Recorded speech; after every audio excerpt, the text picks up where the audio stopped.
ಈ month home tour ವಿಡಿಯೋಸ್ನ upload ಮಾಡ್ಬೇಕಂತ ಅನ್ಕೊಂಡಿದ್ದೀನಿ. ಸೊ ಇವತ್ತು ನಮ್ಮ ಚಿನಿಮಗೆ ಹೇರ್ ಕಟ್ ಮಾಡ್ಸೋಣ ಅನ್ಕೊಂಡಿದೀವಿ. ನಿಮ್ಗೆ ಯಾವ ತರ ಹೇರ್ ಕಟ್ ಬೇಕು?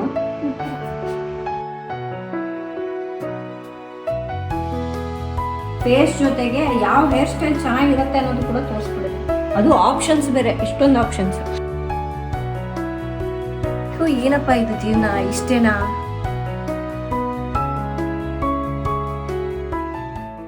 ಹಾಯ್ ಫ್ರೆಂಡ್ಸ್, ಎಲ್ಲರೂ ಹೇಗಿದ್ದೀರಾ? ಸೊ ಇವತ್ತು ನಮ್ಮ ಚಿನಿಮಗೆ ಹೇರ್ ಕಟ್ ಮಾಡ್ಸೋಣ ಅನ್ಕೊಂಡಿದೀವಿ. ನೋಡಿ ಎಷ್ಟು ಉದ್ದ ಬೆಳೆದ್ಬಿಟ್ಟಿದೆ ಚಿನಿಮಗೆ. ಸೊ ಅವಳಿಗೆ ಲಾಸ್ಟ್ ವೀಕ್ ಹೇಳಿದ್ದೆ ಮಾಡಿಸ್ತೀನಿ ಅಂತ.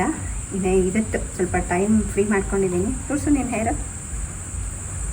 ಈಗ ಸಮ್ಮರ್ ಬೇರೆ ಬಂತಲ್ಲ, ಫುಲ್ ಸೆಕೆ ಇರುತ್ತೆ, ಅದಕ್ಕಾಗಿ ಒಂದ್ಸಲ ಮಾಡಿಸ್ಬಿಡೋಣ ಹೇರ್ ಕಟ್ ಅಂತ. ಇನ್ನು ಅದು ಅಲ್ಲದೆ ಚಿನಿಮಾಗೆ ಹಿಂದ್ಗಡೆ ಕೂದಲು ಚೆನ್ನಾಗಿ ಬೆಳೆದಿದೆ. ಇನ್ನು ಕೆಲವು ದಿವಸ ಬಿಟ್ಬಿಟ್ರೆ ನನ್ನಷ್ಟು ಉದ್ದ ಕೂದಲು ಬಂದುಬಿಡತ್ತೆ ಅವಳಿಗೆ ಅಲ್ವಾ. ಆದರೆ ಅವಳಿಗೆ ಮುಂದ್ಗಡೆ ಬೇಬಿ ಹೇರ್ ಬರ್ತಾ ಇದೆ, ನೋಡಿ ಕಾಣಿಸ್ತದಲ್ಲ. ಈ ಬೇಬಿ ಹೇರ್ ಬೆಳಿಲಿಕ್ಕೆ ಹೆಲ್ಪ್ ಆಗೋ ಥರ ಹೇರ್ ಕಟ್ ಮಾಡಿಸ್ಬೇಕು ಅಂತ ಅಂದ್ಕೊಂಡಿದ್ದೀವಿ. ಚಿನಿಮಾ, ನಿಂಗೆ ಯಾವ ಥರ ಹೇರ್ ಕಟ್ ಬೇಕು? ಆಲ್ರೆಡಿ ಈ ಥರ ಇದೆ ಅಲ್ಲ, ಈ ಥರದ್ದು ಅಂದರೆ ಆಲ್ರೆಡಿ ಇದೆ ನಿನ್ನ ಹತ್ರ. ಈ ಥರ ಅಲ್ಲ ಅಂದರೆ ಮುಂದೆ ನೋಡು, ಈ ಥರ ಬೇಕಾ, ಈ ಥರ ಬೇಕಾ, ಯಾವ ಥರ ಬೇಕು ನಿಂಗೆ? ಈ ಥರನೂ ಇದೆ, ಈ ಥರ ಬೇಕಾ? ಇದು ಬೇಕಾ ನಿಂಗೆ?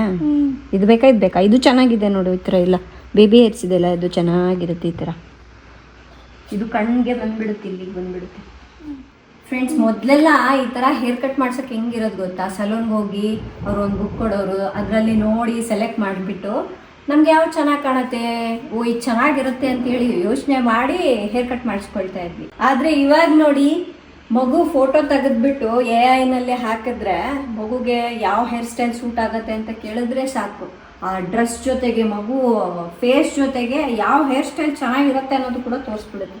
ಅದು ಆಪ್ಷನ್ಸ್ ಬೇರೆ, ಇಷ್ಟೊಂದು ಆಪ್ಷನ್ಸ್. ಎಷ್ಟೊಂದು ಹೇರ್ ಸ್ಟೈಲ್ ಇದೆ ಅಲ್ಲ. ನೋಡಿದೆ. ಇದೇನು ಸ್ಕೂಲಾ? ಸ್ಕೂಲ್ಗೆ ಅಂತ ನೋಡಿದೆ ನಾನು. ಸ್ಕೂಲ್ ಹುಡುಗಿಯರು ಯಾವ ತರ ಇರಬೇಕು ಅಂತ. ಓಕೆ, ಚೆನ್ನಾಗಿದೆ ಅಲ್ಲ. ಇದು ಕ್ಯೂಟ್ ಆಗಿದೆ ಇದು ಅಲ್ಲ. ಅಲ್ಲ, ನಿಂಗೆ ಯಾವ್ದು ಇಷ್ಟ ಆಯ್ತು? ನಿಂಗೂ ಇದೆ ಇಷ್ಟ ಆಯ್ತಾ? ಎಷ್ಟು ಕ್ಯೂಟ್ ಆಗಿದೆ ಅಲ್ಲ.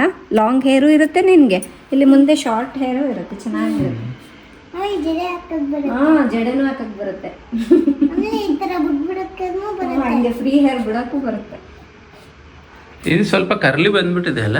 ಅಲ್ಲ ಇಲ್ಲ ಅಷ್ಟೇ, ಅದು ಜಡೆ ಎಣ್ತಿರ್ತೀವಲ್ಲ ಆಗಿರುತ್ತೆ ಅಷ್ಟೇ. ಸರಿ, ಹೇರ್ ವಾಶ್ ಮಾಡೋಣ.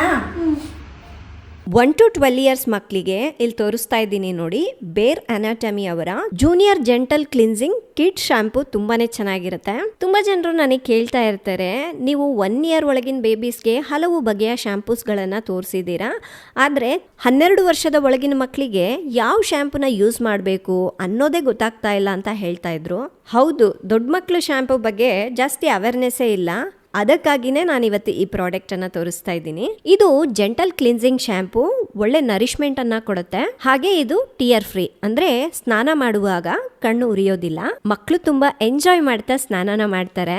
ಈ ಶಾಂಪೂವನ್ನ ರೆಗ್ಯುಲರ್ ಆಗಿ ಬಳಸೋದ್ರಿಂದ ಮಕ್ಕಳ ಕೂದಲು ಸಾಫ್ಟ್ ಆಗಿ ಹೆಲ್ದಿ ಆಗಿ ಆಗುತ್ತೆ.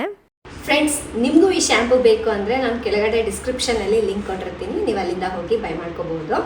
ಸೊ ನಾನೀಗ ಸಲೂನ್ಗೆ ಕರ್ಕೊಂಡು ಹೋಗ್ತೀನಿ ಚಿನಿಮನ.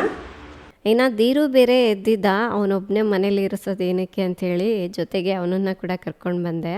ಚಿನಿಮಾ ಬರ್ತಡೇಗೆ ಅವನಿಗೆ ಹೇರ್ ಕಟ್ ಮಾಡಿಸಿದ್ವಿ, ಎಷ್ಟು ಬೇಗ ಬೆಳೆದ್ಬಿಟ್ಟಿದೆ ನೋಡಿ ಇವನಿಗೂ. ಇನ್ನು ನಾವು ಮನೇಲಿ ಏನು ಪ್ಲ್ಯಾನ್ ಮಾಡಿದ್ವಲ್ವಾ, ಅದನ್ನು ಅವ್ರ ಜೊತೆ ಕೂಡ ಶೇರ್ ಮಾಡಿದೆ. ಎಷ್ಟು ಲೆಂತ್ ಕಟ್ ಮಾಡಬೇಕು, ಯಾವ ಸ್ಟೈಲ್ ಮಾಡಬೇಕು ಅನ್ನೋದನ್ನು ನಾನು ಅವ್ರಿಗೆ ಹೇಳಿದೆ. ಅವಳಿಗೆ ಚೆನ್ನಾಗಿ ಕ್ಯೂಟಾಗಿ ಕಾಣಿಸ್ಬೇಕು ಅಂತ. ಆ ಮಾತು ಅವಳಿಗೆ ತುಂಬ ಇಷ್ಟ ಆಗೋಗ್ಬಿಟ್ಟಿದೆ. ಎಷ್ಟು ಮುದ್ದು ಮಾಡ್ತಾ ಇದ್ಲು ಗೊತ್ತಾ ನನ್ನ. ಲಾಸ್ಟ್ ಟೈಮು ಸ್ವಲ್ಪ ತುಂಬಾ ಶಾರ್ಟ್ ಮಾಡಿಸಿದ್ವಿ. ಈ ಟೈಮ್ ಅವಳಿಗೆ ಜಡೆನೂ ಹಾಕಕ್ಕೆ ಬರಬೇಕು ಅಂತೆ, ಫ್ರೀ ಹೇರು ಬಿಡಬೇಕು ಅಂತೆ. ಅದಕ್ಕಾಗಿ ಸ್ವಲ್ಪ ಶೋಲ್ಡರ್ ಕೆಳಗಡೆನೇ ಬರಲಿ ಅಂತೇಳಿ ಸ್ವಲ್ಪನೇ ಕಟ್ ಮಾಡಿಸ್ತಾ ಇದ್ದೀವಿ.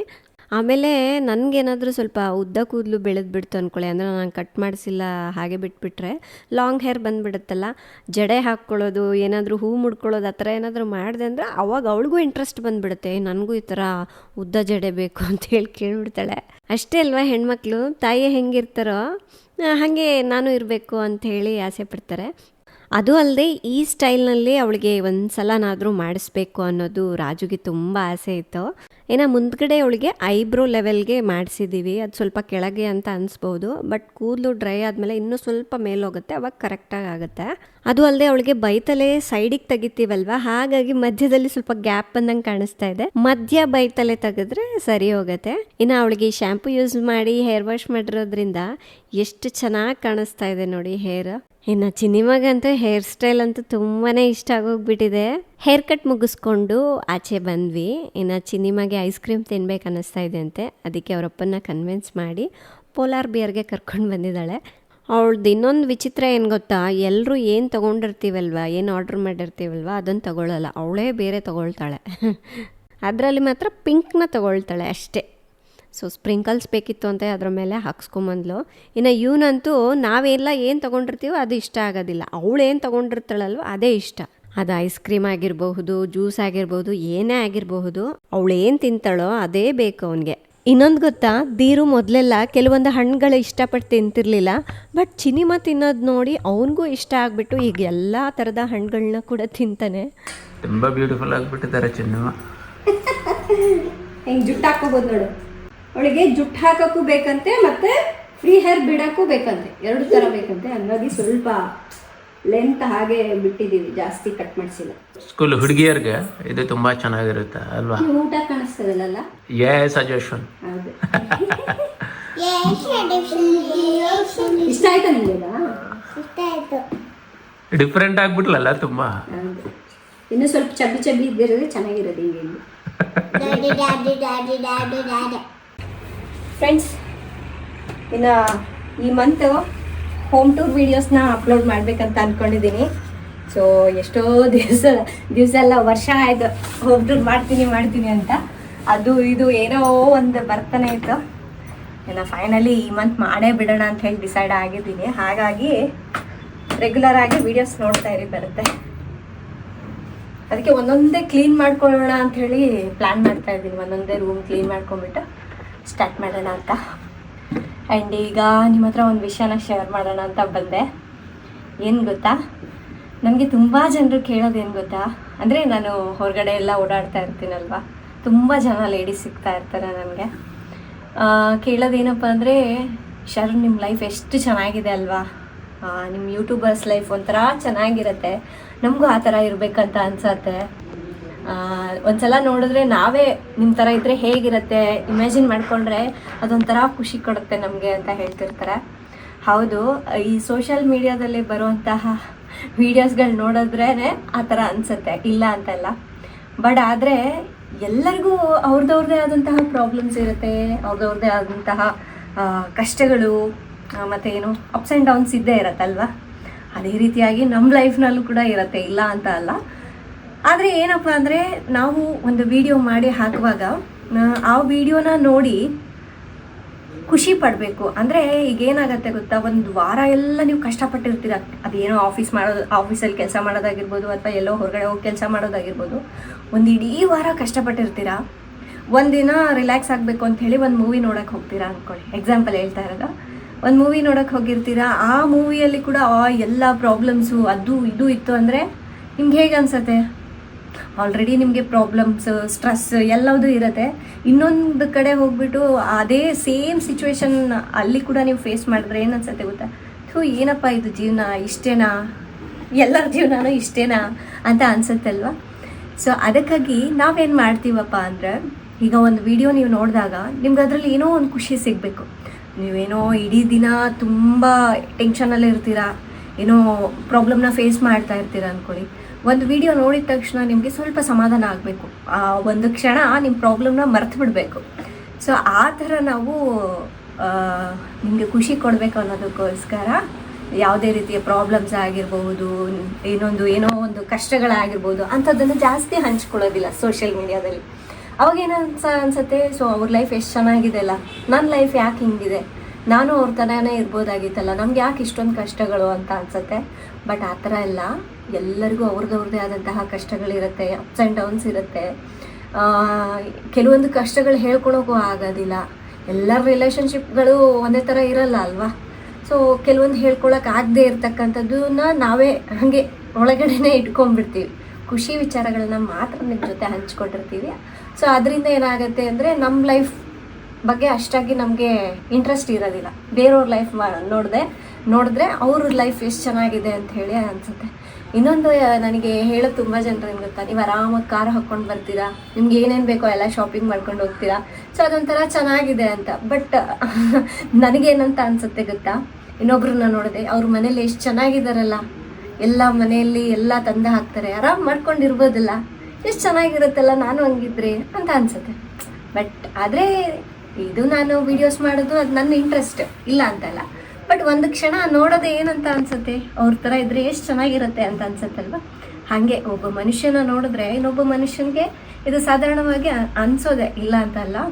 ಆದರೆ ಒಂದು ನೆನ್ಪಿಟ್ಕೋಬೇಕು, ನಮ್ಮ ಲೈಫ್ನಲ್ಲಿ ಏನಪ್ಪ ಅಂದರೆ ಈಗೇನು ನಾವು ಸಿಚುವೇಶನ್ ಆಗಿರ್ಬೋದು, ಖುಷಿಗಳಾಗಿರ್ಬೋದು, ಏನೋ ದುಃಖಗಳಾಗಿರ್ಬೋದು, ಸೊ ಅದೆಲ್ಲದನ್ನು ನಾವು ಬೇರೆಯವ್ರಿಗೆ ಕಂಪೇರ್ ಮಾಡ್ಕೊಳಕ್ಕೆ ಹೋಗ್ಬಾರ್ದು. ಹಾಗಂತ ಹೇಳಿ ನಮ್ಮ ಲೈಫ್ನ ನಾವು ಕಡಿಮೆ ಮಾಡಿ ಕೂಡ ನೋಡ್ಕೊಳ್ಬಾರ್ದು. ನಮ್ಗೆ ಏನಿದೆಯೋ ಈ ಒಂದು ಲೈಫ್ ಇದೆ ಅಲ್ವಾ, ಸೊ ಅದನ್ನು ಖುಷಿಯಿಂದ ಸ್ವೀಕರಿಸ್ಬೇಕು. ಅವಾಗೇ ನಾವು ಖುಷಿಯಾಗಿರೋಕ್ಕೆ ಸಾಧ್ಯ. ಬೇರೆಯವ್ರ ವಿಡಿಯೋಸ್ ಆಗಿರ್ಬೋದು, ಬೇರೆಯವ್ರ ಲೈಫ್ ಸ್ಟೈಲ್ ಆಗಿರ್ಬೋದು, ಬೇರೆಯವ್ರನ್ನ ನೋಡಿ ಕಲಿಬಹುದು ಇಲ್ಲ ಅಂತ ಅಲ್ಲ. ಬಟ್ ಅವ್ರ ಥರನೇ ಇರಬೇಕು, ಅವ್ರು ನಾನಾಗಬೇಕು ಅನ್ನೋದು ತಪ್ಪಾಗತ್ತೆ.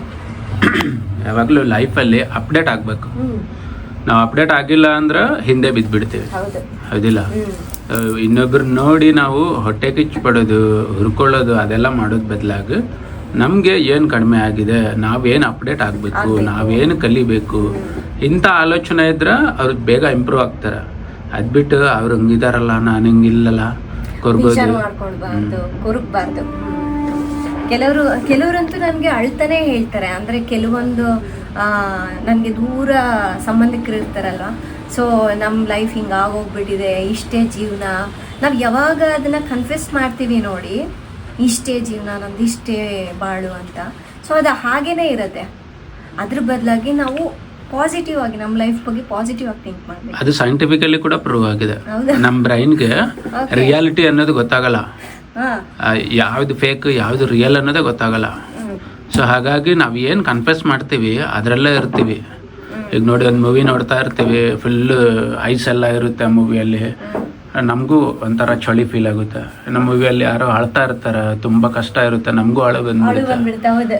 ಅಲ್ಲೇನೋ ಫೈಟಿಂಗ್ ನಡೀತಾ ಇರುತ್ತೆ, ಫುಲ್ ಥ್ರಿಲ್ಲರ್ ಇರುತ್ತೆ, ನಮಗೂ ಅದೇ ಥರ ನಾವು ಏನೋ ಕಾಡಲ್ಲಿ ಬಂದ್ಬಿಟ್ಟಿದ್ದೀವಿ, ದೆವ್ವಗಳಿದೆ ಅನ್ನೋ ಥರ ಫೀಲ್ ಬರುತ್ತೆ. ಅಂದರೆ ಬ್ರೈನ್ಗೆ ರಿಯಾಲಿಟಿ ಅನ್ನೋದು ಗೊತ್ತಾಗಲ್ಲ. ನಾವು ಏನು ನೋಡ್ತಾ ಇದ್ದೀವಿ, ಏನು ನಂಬ್ತಾ ಇದ್ದೀವಿ, ಏನು ಅನುಭವಿಸ್ತಾ ಇದ್ದೀವಿ ಅದೇ ರಿಯಲ್ ಅನ್ಕೊಂಡ್ಬಿಡುತ್ತೆ.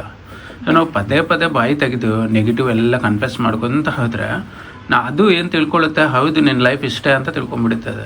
ಆಮೇಲೆ ಅದಕ್ಕೆ ತಕ್ಕಂತಾನೆ ನಿನಗೆ ಆಲೋಚನೆ ಕೊಡುತ್ತೆ. ನೀನು ಯಾವಾಗಲೂ ಚಿಂತೆಯಲ್ಲೇ ಇರಬೇಕು, ನೀನು ಯಾವಾಗಲೂ ಅಳ್ತಾನೆ ಇರಬೇಕು, ನೀನು ಯಾವಾಗಲೂ ಈ ಥರ ಕೊರಗ್ತಾನೆ ಇರಬೇಕು, ಆ ಥರನೇ ಅದು ಆಲೋಚನೆ ಕೊಡುತ್ತೆ. ಆ ಥರನೇ ನಮ್ಮ ಬಿಹೇವಿಯರ್ನ ಚೇಂಜ್ ಮಾಡಿಬಿಡುತ್ತೆ. ಸೊ ಅದಕ್ಕಾಗಿ ಕನ್ಫೆಸ್ ಮಾಡಬಾರ್ದು. ನಾವು ಮಾಡಿದ್ರು ಒಳ್ಳೇದನ್ನು ಮಾಡಬೇಕು, ಡೆವಲಪ್ಮೆಂಟ್ ಆಗೋದಕ್ಕೋಸ್ಕರ ಮಾಡಬೇಕು ಹೊರತು ನನಗಿಲ್ಲ ಹೋಯ್ತು ನಾನು ಇಷ್ಟೇ ನನ್ನ ಜೀವನ ಇಷ್ಟೇ ಶಾಪ ಹಾಕ್ಕೋಬಾರ್ದು. ಸೊ ಈಗ ನಾನೇ ವಿಡಿಯೋಸ್ ಮಾಡೋದನ್ನೇ ತಗೊಳ್ಳಿ, ನೀವು ಪ್ರತಿಯೊಂದು ವಿಡಿಯೋದಲ್ಲಿ ನನಗೆ ಹೇಳೋದು, ಕೆಲವರು ಹೇಳ್ತಾರೆ ನಿಮ್ಮ ವಿಡಿಯೋಯಿಂದ ನನಗೆ ಇದು ಗೊತ್ತಾಯಿತು, ನಿಮ್ಮ ವಿಡಿಯೋಯಿಂದ ಇದನ್ನು ನಾನು ಕಲ್ತ್ಕೊಂಡೆ, ನಮಗಿದು ಕೆಲವೊಂದು ಡೌಟ್ಸ್ ಎಲ್ಲ ಆಯಿತು, ಆ ವಿಡಿಯೋ ಮೂಲಕ ನನಗೆ ಅರ್ಥ ಆಯಿತು. ಸೊ ಈ ಥರ ಎಲ್ಲ ಹೇಳೋದ್ರಿಂದ ಈಗ ನೋಡಿ, ಏನೋ ಒಬ್ರಿಗೇನೋ ಬೇಕಾಗಿರುತ್ತೆ, ಸೊ ಸಡನ್ನಾಗಿ ಆ ವಿಡಿಯೋ ನೋಡೋದೆ, ಸೊ ಅವ್ರಿಗೆ ಒಂದು ಐಡಿಯಾ ಅನ್ನೋದು ಬರುತ್ತೆ, ಅಥವಾ ಅವ್ರಿಗೆ ಒಂದು ಆಲ್ರೆಡಿ ಅವ್ರು ಫೇಸ್ ಮಾಡಿರ್ತಾರೆ ನನಗಿಂತ ಮುಂಚೆನೇ, ಸೊ ಅವ್ರು ಬಂದು ನನಗೆ ಧೈರ್ಯ ಹೇಳೋದು, ಈ ಥರ ಆಗಿರುತ್ತೆ ಅಲ್ವಾ. ಸೊ ಹಾಗಾಗಿ ನನ್ನ ವೀಡಿಯೋಸ್ ಆಲ್ಮೋಸ್ಟ್ ಎಲ್ಲದೂ ನಿಮಗೆ ಸ್ವಲ್ಪ ಖುಷಿ ಸಿಗಬೇಕು, ಸ್ವಲ್ಪ ಇನ್ಫಾರ್ಮೇಷನ್ ಸಿಗಬೇಕು, ಸೊ ಇದನ್ನು ಮೈಂಡಲ್ಲಿ ಇಟ್ಕೊಂಡೆ ನಾವು ಮಾಡಿರ್ತೀವಿ. ನಮಗೂ ಕಷ್ಟಗಳಿರುತ್ತೆ, ಅದನ್ನು ಎಲ್ಲೋ ಸಂದರ್ಭ ಬಂದಾಗಷ್ಟೇ ನಾನು ನಿಮ್ಮ ಹತ್ರ ಶೇರ್ ಮಾಡಿರ್ತೀನಿ. ಕೆಲವೊಂದು ವಿಚಾರಗಳನ್ನ ನಾನು ಶೇರ್ ಮಾಡೋಕ್ಕೆ ಹೋಗಿರೋದಿಲ್ಲ, ಕೆಲವೊಂದು ನನ್ನ ಹತ್ರನೇ ಇರುತ್ತೆ, ಅದನ್ನು ನಾನು ಕೂಡ ಅದು ನೋವು ತಿಂದು ಕೆಲವು ದಿವಸಗಳಾದಮೇಲೆ ಮರ್ತು ಬಿಟ್ಟಿರ್ತೀನಿ, ಅಂಥವುದನ್ನು ಹೇಳ್ಕೊಂಡಿರಲ್ಲ. ಆದರೆ ಯಾವುದೋ ನನಗೂ ಇಟ್ಕೊಳಕ್ಕಾಗಿರಲ್ಲ ಅನ್ನೋದು ಹೇಳಬೇಕು ಅನ್ನೋದು ಇರುತ್ತೆ ನೋಡಿ, ಅಂಥದ್ದಷ್ಟೇ ನಿಮ್ಮ ಹತ್ರ ಶೇರ್ ಮಾಡಿರ್ತೀನಿ. ಸೊ ಹಾಗಾಗಿ ಇವ್ರ ಲೈಫ್ನ ನೋಡಿಬಿಟ್ಟು ನನ್ನ ಲೈಫ್ ಹಿಂಗಾಯ್ತಲ್ಲ ಹಿಂಗಾಯ್ತಲ್ಲ ಅಂತ ಅಂದ್ಕೊಳಕ್ಕೆ ಹೋಗಬೇಡಿ. ಸೊ ಇರೋದೇನು ಒಂದು ಜೀವನ ಇದೆ ಅಲ್ವಾ, ಎಲ್ಲರ ಜೀವನದಲ್ಲೂ ಒಂದೊಂದು ಇರುತ್ತೆ, ಅದೇನು ಅನ್ನೋದನ್ನ ನಾವು ಗುರುತಿಸ್ಬೇಕು. ಬರೀ ನೆಗೆಟಿವ್ ಅಷ್ಟೇ ನೋಡ್ಕೊಳ್ಬಾರ್ದು. ನಾನು ಎಲ್ಲರಿಗಿಂತ ಕಮ್ಮಿ ಇದ್ದೀನಲ್ಲ ಅಂತ ಹೇಳಿ ಯಾವತ್ತೂ ಯೋಚನೆ ಮಾಡಬಾರ್ದು. ಸೊ ನೀವು ಕೂಡ ಒಂದು ಸ್ಟಾರ್ ಆಗಿರ್ತೀರಾ, ಆದರೆ ಅದು ಟೈಮ್ ಬರಬೇಕು, ನೀವು ಶೈನ್ ಆಗಬೇಕು ಅಂದರೆ. ಈಗ ನೋಡಿ, ಎಲ್ಲರ ಫಿಂಗರ್ ಪ್ರಿಂಟ್ಸ್ ಬೇರೆ ಇರುತ್ತೆ, ಎಲ್ಲರ DNA ಬೇರೆ ಇರುತ್ತೆ. ಎಲ್ಲರಿಗೂ ದೇವ್ರು ಡಿಫ್ರೆಂಟ್ ಆಗಿ ಕ್ರಿಯೇಟ್ ಮಾಡಿದ್ದಾರೆ, ಎಲ್ಲರಿಗೂ ಸೇಮ್ ಆಗಿ ಕ್ರಿಯೇಟ್ ಮಾಡಿಲ್ಲ. ಒಬ್ಬೊಬ್ರಿಗೆ ಒಂದೊಂದು ಟ್ಯಾಲೆಂಟ್ ಅನ್ನೋದು ಪಕ್ಕ ಇದೆ ಅಂತ ಇಲ್ಲೇ ಗೊತ್ತಾಗ್ಬಿಡುತ್ತೆ. ಅದು ಏನಿದೆ ಅಂತ ನಾವು ತಿಳ್ಕೊಂಡು ಅದರಲ್ಲಿ ನಾವು ಡೆವಲಪ್ ಆಗ್ತಾ ಹೋದ್ರೆ ನಾವೇ ಬೆಸ್ಟ್. ಸೊ ಇಷ್ಟೇ, ನಾವೆಲ್ಲರೂ ಈ ಥರ ಥಿಂಕ್ ಮಾಡಿದ್ರೆ ಎಲ್ಲರೂ ಬೇಗ ಡೆವಲಪ್ ಆಗ್ಬೋದು. ಎಲ್ಲರಿಗೂ ಒಂದೊಂದು ಟ್ಯಾಲೆಂಟ್ ಇರುತ್ತೆ, ಒಂದೊಂದು ಥರದ ಯೋಚನೆಗಳಿರುತ್ತೆ. ಸೊ ಅದರಲ್ಲಿ ನಾವು ಮುಂದೆ ಹೋಗಬೇಕು, ಅದನ್ನು ಮಾತ್ರ ಫೋಕಸ್ ಮಾಡಬೇಕು. ಈಗ ಬೇರೆಯವ್ರನ್ನ ನೋಡಿ ಇನ್ಸ್ಪೈರ್ ಆಗೋದು ಅದು ಮನುಷ್ಯರ ಗುಣ. ಅದು ಬೇರೆಯವ್ರು ಏನು ಮಾಡ್ತಾ ಇದ್ದಾರೆ ಅದನ್ನು ತಗೊಳ್ಳೋದು, ನನ್ನ ಲೈಫ್ ಇಲ್ಲ ಅಂತ ಯೋಚನೆ ಮಾಡೋದು ಪ್ರತಿಯೊಬ್ಬ ಮನುಷ್ಯನಿಗೂ ಅದು ಬಂದೇ ಬರುತ್ತೆ, ಇಲ್ಲ ಅಂತಲ್ಲ. ಹಾಗಂತ ಹೇಳಿ ನಮ್ಮನ್ನು ನಾವು ಯಾವತ್ತೂ ಕಡಿಮೆ ಮಾಡ್ಕೊಳ್ಬಾರ್ದು. ನಮಗೂ ಏನೋ ಒಂದು ಟ್ಯಾಲೆಂಟ್ ಇರುತ್ತೆ, ಅದೇನು ಅನ್ನೋದನ್ನ ನಮಗೆ ಮಾತ್ರ ಗೊತ್ತಿರುತ್ತೆ, ಅದನ್ನು ಗುರುತಿಸೋದು ಕೂಡ ನಾವೇ ಆಗಿರ್ತೀವಿ. ಸೊ ಅದ್ರ ಬಗ್ಗೆ ಡೈಲಿ ನಾವು ಸ್ವಲ್ಪ ಸ್ವಲ್ಪ ಥಿಂಕ್ ಮಾಡ್ತಾ ಹೋದರೆ ನಾವು ಜೀವನದಲ್ಲಿ ಏನು ಮಾಡಬೇಕು ಅಂತ ಅಂದ್ಕೊಂಡಿದ್ದೀವಲ್ವ ಅದನ್ನು ಸಾಧಿಸ್ತೀವಿ. ಇವತ್ತೆಲ್ಲ ಅಂದರೆ ನಾಳೆ ಆದರೂ ಅದು ಹಾಗೇ ಆಗುತ್ತೆ. ನನ್ನ ಲೈಫ್ನಲ್ಲಿ ಕೂಡ ಸೇಮ್ ಅದೇ ರೀತಿಯಾಗಿ ಆಗಿದ್ದು. ನನ್ನನ್ನು ಒಂದು 10 ವರ್ಷದ ಹಿಂದೆ ನೋಡಿದ್ರೆ ನೀವೇನು ಹೇಳ್ತಾ ಇದ್ರೇನು, ಸೇಮ್ ನಿಮ್ಮ ಸಿಚುವೇಶನಲ್ಲೇ ನೀವೇನು ಫೇಸ್ ಮಾಡ್ತಾ ಇದ್ದೀರಲ್ವಾ, ಸೊ ಆ ಥರನೇ ನಾನು ಇದ್ದೆ. ಇದೆಲ್ಲದು ಈಗಲೂ ಹಾಗೆ ಇರುತ್ತೆ, ಅದು ಲೈಫ್ ಟೈಮ್ ಹಾಗೆ ಇರುತ್ತೆ. ಅದು ಒಂದು ಪ್ರಾಸೆಸ್, ಅದು ಜರ್ನಿ. ಅದು ಅಷ್ಟೇ. ಅದ್ರ ಬಗ್ಗೆ ನಾವು ನೆಗೆಟಿವ್ ಆಗಿ ಥಿಂಕ್ ಮಾಡಬಾರ್ದು. ಅದ್ರ ಬಗ್ಗೆ ನಾವು ಇನ್ನೂ ಇನ್ಸ್ಪಿರೇಷನ್ ತಗೊಂಡು, ಹೌದು ನಾನು ಬೆಳಿಬೇಕು, ಇನ್ನೂ ಕಲಿಬೇಕು, ಸಾಯೋವರೆಗೂ ಕಲಿಬೇಕು.